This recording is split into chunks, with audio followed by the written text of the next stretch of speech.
Have you ever wondered where your soul was before you were born? What awaited you in that silent, eternal expanse before your first breath?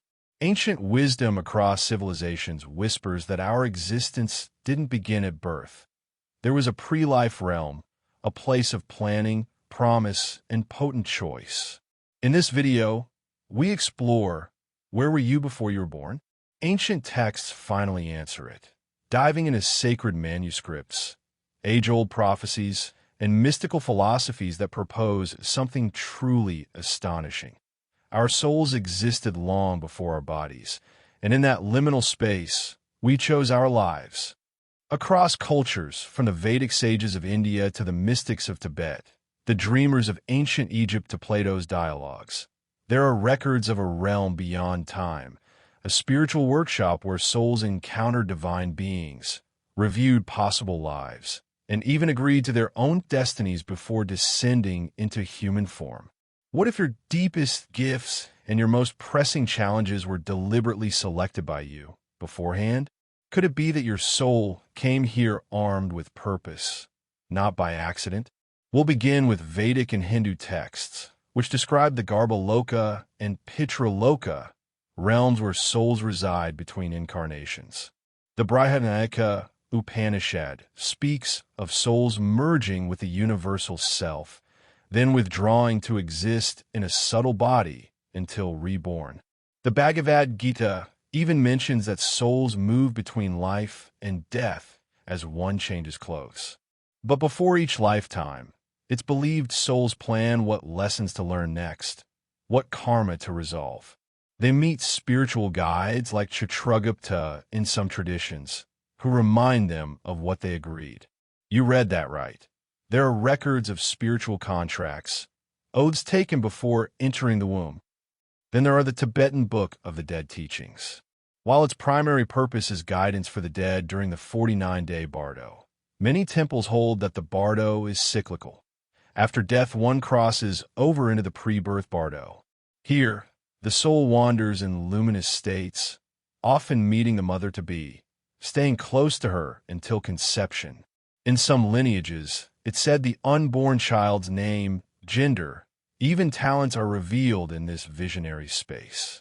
Monks perform ceremonies and dream practices to glimpse which soul might be waiting to enter which womb. But this idea isn't limited to Eastern mysticism. Plato, in his dialogue Phaedrus, describes a cosmic chariot ride where souls prepare their future lives before choosing a body, but forget it after birth. And Socrates attaches great importance to that forgotten memory. He even speculates that great poets and seers might be those who remember some of it. In a way, every intuitive insight, flash of déjà vu, or unexplainable sympathy might be echoes from your soul's pre-birth awareness. Ancient Egypt offers another compelling chapter. The Book of the Dead, while primarily a guide for the soul's journey after death, is based upon teachings thought to have originated in even older pyramid texts.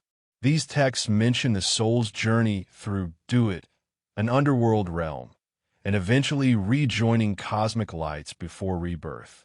The Egyptians believed in the Ka, Ba, and Ak, the spiritual components of a person. Before birth, one's Ba would hover near the mother's form, watching, learning, choosing, and finally entering at the right time. Rituals, names given to children, even parental dreams were interpreted as spiritual signposts, pointing to a soul already watching and awaiting. Native American vision quests also tell of souls in dreamlike worlds before birth. The Lakota Sioux teach of a star world where unborn souls choose relatives, pick a green branch to hold, and decide whether their family will be ready to birth them. It's a place of anticipation and selection. Which tribe, which clan, which family will raise them. They choose through vision, sometimes in trance. That's why names, relationships, and even birth order are considered sacred echoes of pre-birth planning. Modern psychology has echoes of this too. Jungian psychology names this pre-conscious space. Before birth, memories are stored in the unconscious. Some analysts report patients revealing birth trauma memories or feelings of pre-birth choices during deep dream work or hypnotic regression. Could those famous cases of birth memory flashbacks actually be glimpses into this spiritual waiting room? Let's pause. Have you ever experienced an inexplicable connection to a certain parent, a trauma-free memory of a birth situation, or a sense of, I always knew this was my daughter? That might be more than intuition. It could be the echo of pre-birth planning. As we step deeper into this mystic pre-birth terrain, we encounter the Zoroastrian Book of Destiny and the fabled Chinvat Bridge, a bridge of judgment representing the passage of souls both before and after birth. Ancient Persian texts teach that as souls approach the mortal plane, they stand before celestial recorders who inscribe both their future deeds and karmic potential. This is not rigid fate, but rather an agreed-upon path, one etched into the fabric of existence even before your first breath. The Chinvat Bridge isn't just a post-mortem portal. Some scholars interpret it as a prenatal gateway where souls traverse before incarnation. You see, ancient wisdom often folds time back on itself, birth and death as twin portals in a single cosmic loop. Let's pivot to Christian mysticism and Gnostic thought for a moment. Gnostic texts like the Apocryphon of John and the Pistis Sophia speak of a pleroma, a divine fullness where souls originate and from which they descend. Here, souls select fragments of divine knowledge, agree to rescue parts of creation, and prepare for a descent into the physical. This is more than allegory. It's a cosmology of pre-birth purpose. Medieval mystics like Meister Eckhart describe this pre-incarnate realm as the true self's domain, a place of choice and freedom. He writes of flickers of divine selfhood waiting to be clothed in flesh. Fascinatingly, echoes of this show up in near-birth experiences, where individuals report glimpsing a womb-like celestial realm before birth, enveloped in light and peace. Now, ping-pong into quantum field consciousness theories. Some spiritual scientists suggest that our conscious awareness didn't begin with our first heartbeat. It's a facet of a timeless quantum field. In this field, time and form are soft. Birth is just a pointer into a pre-existing continuum. If this is true, then memories of pre-birth aren't fantasy. They're recollections from a deeper layer of reality, previously unrecognized landscapes. People who practice age regression hypnotherapy sometimes recount floating in a misty realm of light, choosing colors, shapes, even the type of parents they'd have. These reports mirror spiritual texts in their outline, supporting the surprising possibility that layers of consciousness can reach beyond the womb. But what of skeptics? How do we distinguish ancient myth from real pre-birth experience? Well, some researchers argue it's about cross-cultural phenomenology, patterns that appear in completely independent cultures across continents and centuries. When Nepalese shamans, Eastern sages, Gnostic monks, and Tibetan lamas all describe the same three stages: pre-birth counsel, selection of traits, and a ceremonial descent into a mother's womb, we might be seeing glimpses of real experience, not coincidence.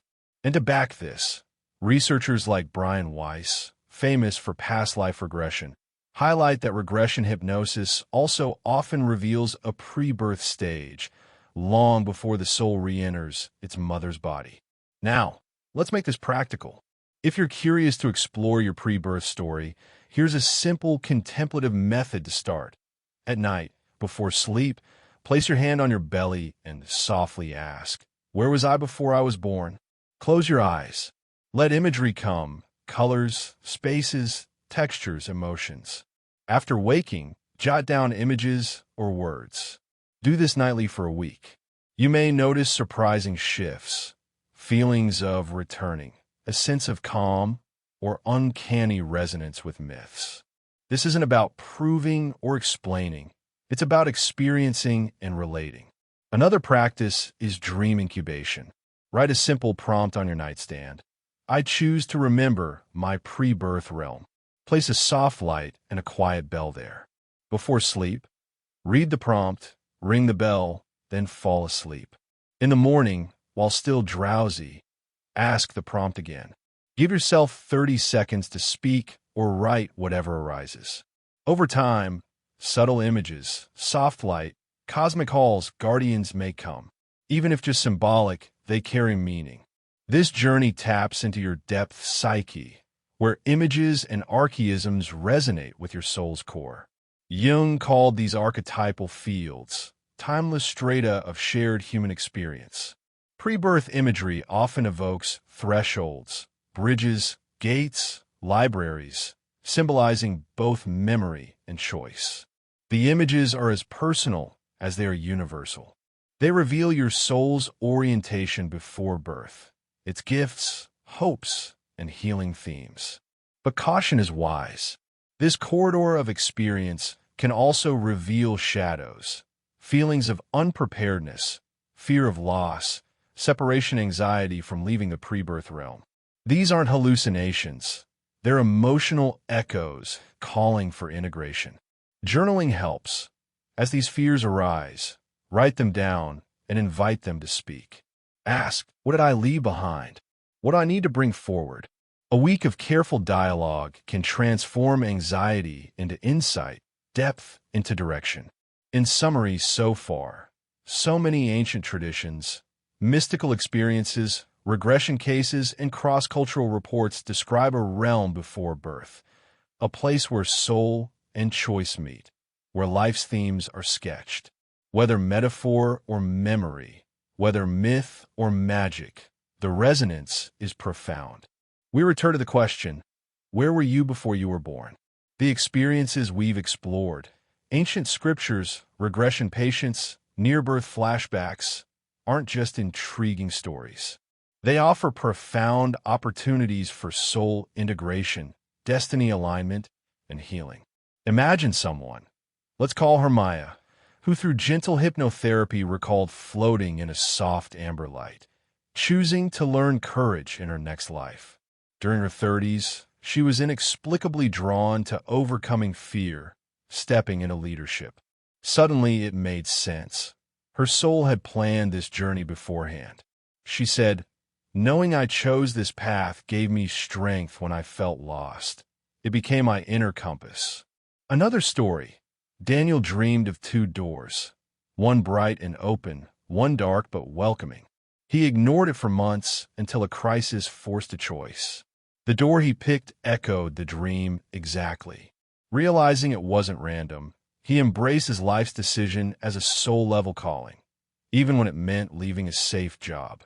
He said, "That pre-birth vision became the map I needed." Physician Dr. Amina wrote in her memoir about a moment in early pregnancy when she felt a presence inside her saying, "I'm here."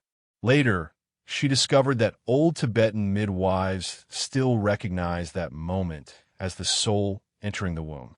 It shifted her relationship to birth entirely. She began to treat pregnancy as a sacred passage, not just a medical process. These aren't anomalies, they're invitations.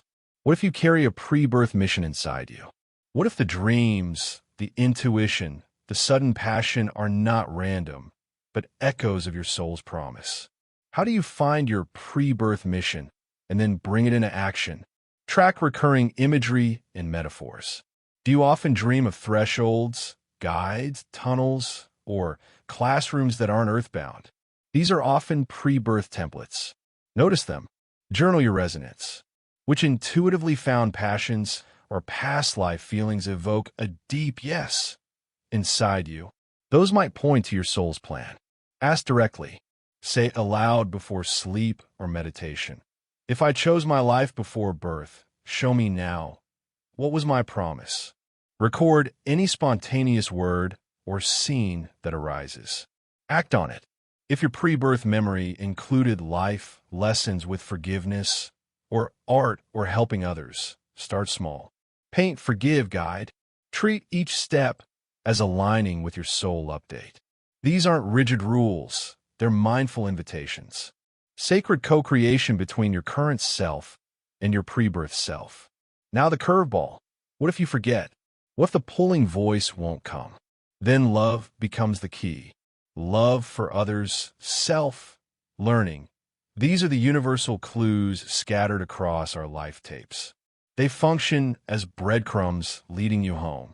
Because the truth is, pre-birth isn't meant to imprison you. It's meant to empower you. It opens your life to the beauty of the unknown, longing to be lived. Think of your life like a caravan pushing through sand dunes. You can choose to wander, but what if you already circled this land before? What if the dunes are familiar, the path laid by a story seated in you before dawn? If you feel a stirring, see an echo of that path. Comment below. What image or sense do you carry? And share it. These voices are rare, and together they become a chorus. Thank you for traveling with me to the beginning of your greater self, beyond breath, beyond birth.